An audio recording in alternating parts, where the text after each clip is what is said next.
Well, we still have two horses to race tonight in All Gas No Brakes and Looks Like Money, so I'm eager to watch them tonight. But I did want to talk about the sale this afternoon. Now, I was tired this morning.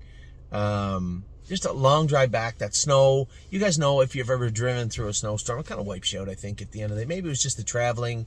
You know, we did go out for some drinks and dinner. That could have done it, but I was a little bit tired this morning. I get up this morning. I trained Denali Dio a slow trip just to get the rest of the wrinkles at him, get him where we wanted him. I don't know if we're there yet, but we're close.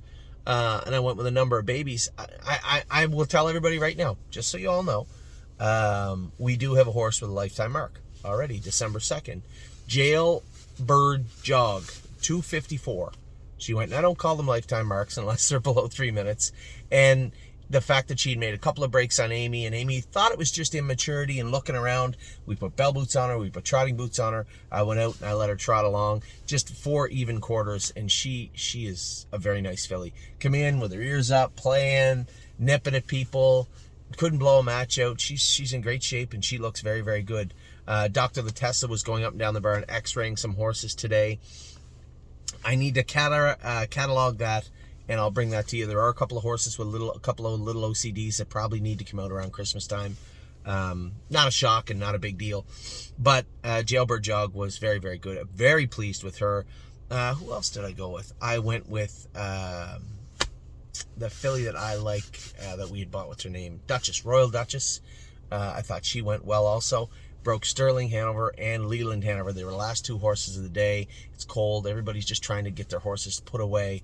And I said to Tyler, Sterling Hanover has done everything perfectly since he went in the barn. Just seems like a professional and just an absolute gentleman in the barn. So we put the harness on Sterling. A lot of the horses, for those of you who ever broke horses, you know, you do up that belly band and they go a little crazy sometimes. Sterling didn't. He just walked around, kind of looked around. Let's get the show on the road. And Leland was a little more flighty. So I said, Tyler Angus and I were there. I said, Tyler, you go with Sterling. Just walk them. They'll walk you up to the track and just let them jog along. These horses have never had a jog cart or harness on in their life. I've had it on for 5 minutes. I said, I'll go with Leland Hanover. There's no one on the track. I mean, it's 12:30. And they were both perfect. Very, very pleased with both of them. Not shocking, but they were both very, very good. So happy in that regard. They're all broke. They're going now. And I was happy with the entire way the day went. Now the sale. I get home, laid down on the couch for a minute. I turned on a show. I know myself well enough. I put an alarm on, 2:52. Now, our horses weren't selling until a little bit into the sale, but I wanted to be awake when everything was going on. My alarm goes off. I was dead to the world. I would have slept through the whole sale, I bet you, had I not put the alarm on. So put the alarm on. Now I'm thinking to myself, all right, because I don't know how the sale's going to go, right? I'm thinking the number that I had for What a Lady, What a Night and Allie's Got Grit was quite a bit less than what we got. So I was happy in that regard. Allie's Got Grit, I didn't know how the market for the Illinois breds would play out. Both these horses are sound. Both of them look good. So I'm not shocked in the regard that they sold the way they did. I guess a little bit. Part of me is like, geez, that seems like a lot of money for the 2-year-olds at the end of their season. And then the other side of me is, well, you know, one colt trot in 57. The other filly looks like she has talent. She's bred well. You know, probably worth the money. And I guess they were. 24,000 and 11,000. So a little surprised. I'm thinking, man, this is going to be a great sale. George of the Jungle didn't sell. Like, what is going on here? Like, George of the Jungle's a legit decent horse. I wanted 14,000 for him. I bid him up. The last bid was 12.5, 13, maybe, whatever I went, just below what I went. Now, we did have a couple of people message me, ask what we want, and I told them that we wanted 14. That will likely end up meeting them in the middle at 13.5. So I would suspect by the time you wake up tomorrow, someone will have bought George of the Jungle for 13.5. I'm fancy-like. I didn't know what to think. So here's how it played out. We sent her to New York because there wasn't any classes for her. It didn't work out well for her in New York. She didn't get over the track. She did win. She did first and second for Mark, but even Mark told me he wasn't a real big fan of her, which I was so surprised to hear because this is a filly I really liked. So we brought her back here. Not really any classes for her, right? We're trying to get her down somewhere. Can we take her to Dayton? Is there anything at the Meadows? What can we do with her? Can we take her to Mohawk? Then they did this claiming series. First leg, claim tag was 25.5. It's more than fair. One of our clients had messaged me and said, hey, I'll give you 22. I said, okay, I can't sell her before the race for 22. Why don't we do this? We'll see how she races on Sunday and we'll go from there. Well, she finishes second. Lo and behold, they had a claimant on the filly who was disallowed. So I had told the claimant, I said, hey, if you give me the 25.5, you can have her. Nah, I don't know how good you needed her to race to follow through. If I had the claimant and she finished second, I would have been ecstatic. So anyway, whatever, they didn't take her. And the horse that beat us, fair and square, won the 30 last night. Shocked. So, draw the rail. Claiming tag is 29,000 something, 200, 100, 500, I don't know, 900, I don't know what it was. Wins. You know, I'm going down the road, and you guys know the story. I was on my way home. It was a blizzard in Buffalo, even worse in Ohio, right up until you got to Northfield. But at that point, I'm already missing my drive in race 2. Aaron Merriman has already driven her. He knows her. The guy wins a lot of races. I don't need to be there. I just kept going. Kept going right home. And he did. He won with her. So her claiming tag was 39. It goes up again next week. But again, these are kind of, you can't tell me 1 week they were 25, next week 29, then 34. There has to be a realistic price point in there. 30 for me was fine. I was very happy with 30. We got 5 out of her the other day and sold her for 30. I'll be completely honest with everybody. My level was 24. We just got 5. The reserve was 24,000 on her. 2 people wanted her. 30 is more than fair. La Doriana was shocked that she just wasn't enough money. This filly's worth more as a broodmare.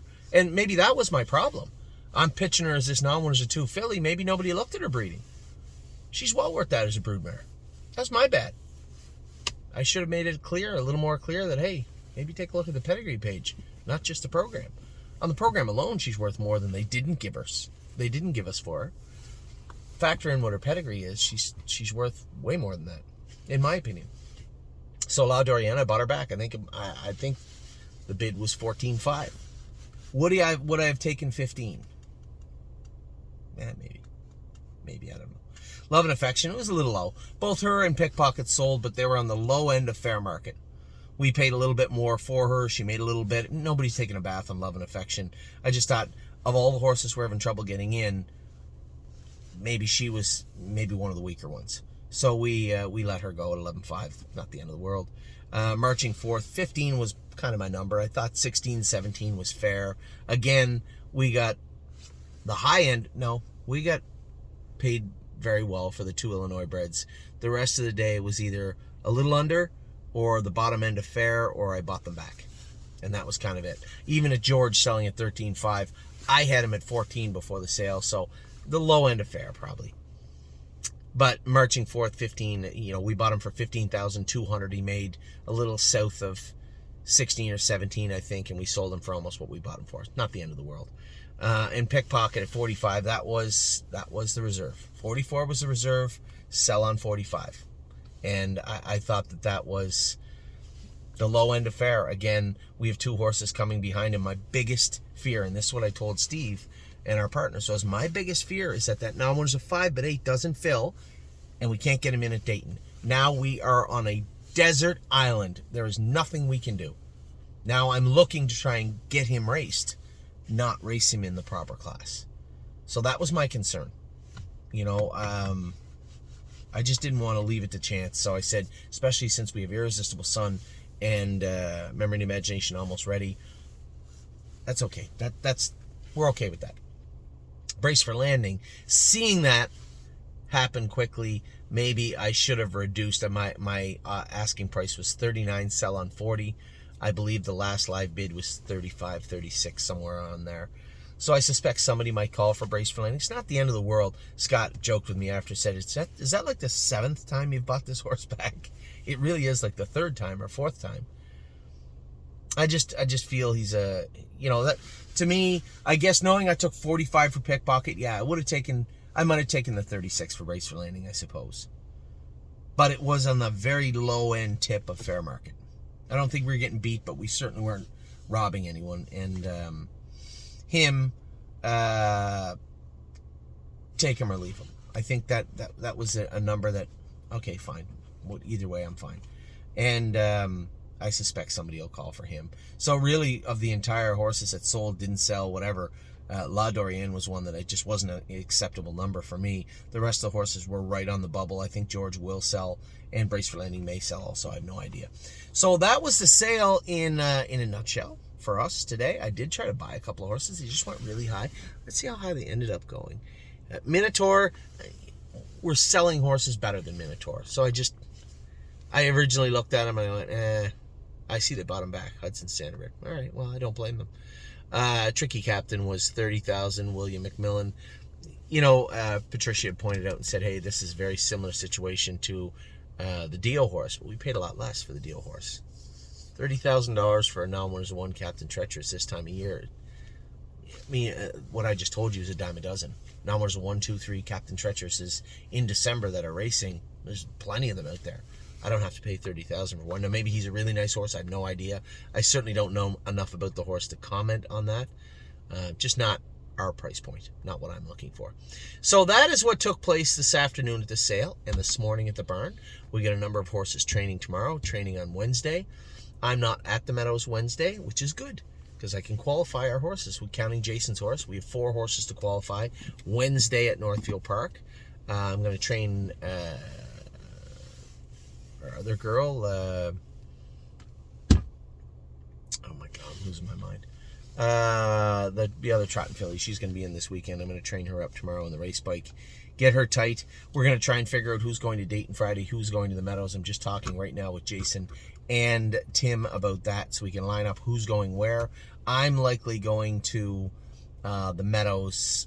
Definitely Brace for Landing will be entered if he's not bought by tomorrow morning. And Tenacious Hanover, we missed a week with him. Got to get him going.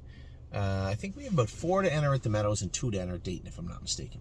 So, we'll see how the rest of the week plays out, but I've been very, very happy. The sale today, you're always going to have low points and high points, right? I guess this is how these big, when people sell a large group of horses, not too very often we sell 9 horses at once. So you get a feel for, I can see where people say, I get beat on one, but I did okay with another one. You just don't look at it at a case-by-case basis, which is really hard in this case because they're different ownership groups, right? It's not just the stable, it's you, it's me. So, very happy. I think very happy with the way the Illinois bred sold. Disappointed that George didn't sell, but as I said, by the time you wake up tomorrow, he likely will be. That would have been low end of fair. I'm Fancy Like is the top end of fair. I was happy with that number of 30, especially since we got to race her another week. Lord La Dorienne, it wasn't enough money. Love and Affection was the low end of fair, I think. The very low end of fair. Teetering on Thievery. Marching Forth was fair. Pickpocket again was fair. And Brace for Landing, I guess we could have taken a little less, but whatever. Anyway, that's the sale. That's the training for today. Those are the updates. I'm going to be back tomorrow. I'll recap what takes place tonight on the track. I'm sitting here. Ollie is practicing baseball, having a baseball practice behind me, and I will talk to you all very soon. Hope you had a wonderful Monday. Hope you have a great rest of your day, and I will talk to you